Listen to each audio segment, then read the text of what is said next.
The Senators' deal for Alex Burrows should raise some red flags in Ottawa. The Ottawa Senators made one of the more mystifying deals of this NHL season on Monday when they traded a promising prospect, Ulf Dahlen, to the Vancouver Canucks for veteran forward Alexandre Burrows. Then they doubled down on that confusion by reportedly handing Burrows an immediate 2-year contract extension worth $5 million.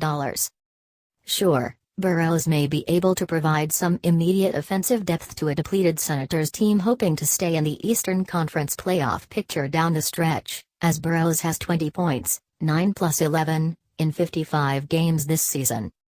But there is plenty of reason for Ottawa fans to shaking their head, and possibly a fist or two, at this deal. First off, Dahlen appears to be a pretty good player.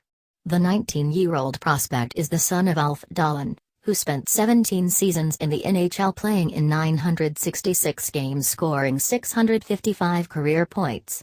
The younger Dahlen was taken with the 42nd overall pick in the 2016 NHL Entry Draft and has been pretty impressive playing overseas this year.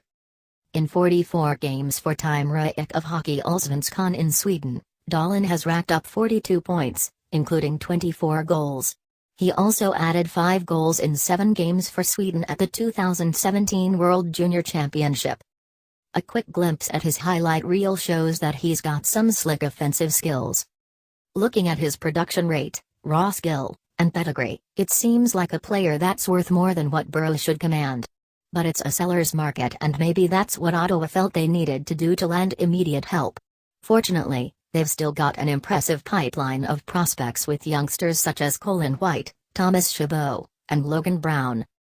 But then you have to consider the fact that Ottawa turned around and gave $5 million to a regressing depth player who is about to turn 36 this spring, before even seeing him play a single game for your organization?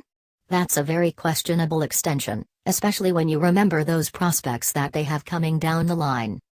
It's possible the extension was necessary before Burrows agreed to waive his no-trade clause for the Sens, and it isn't necessarily a deal that's going to put the Senators in cap hell on its own.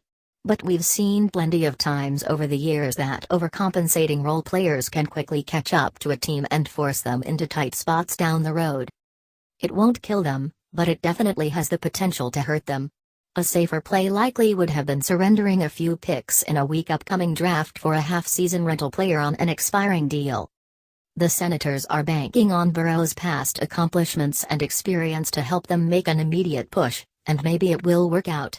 Maybe Burrows brings a veteran presence while finding new life with a change of scenery in Ottawa, but there's plenty of reason to think that this deal could look pretty bad in a year or two.